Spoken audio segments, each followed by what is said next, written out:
Matet De Leon, naiyak. Habang nagla-live selling.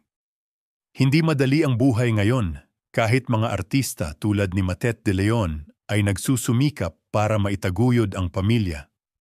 Kamakailan, isang video ang kumalat kung saan makikitang naiiyak siya habang nagla-live selling.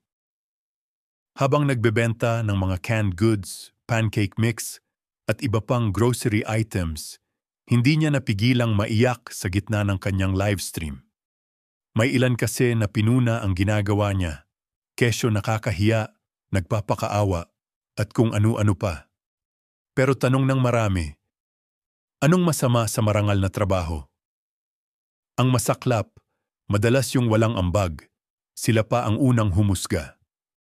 Pero sa totoo lang, mas nakakabilib yung mga taong kayang bumangon, magtrabaho ng maayos, at hindi ikinahiya ang kahit anong legal na paraan ng pagkita.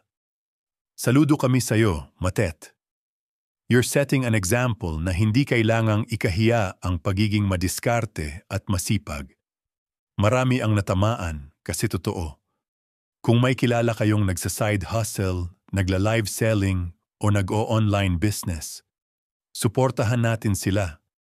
Kahit share or like, malaking bagay na yon.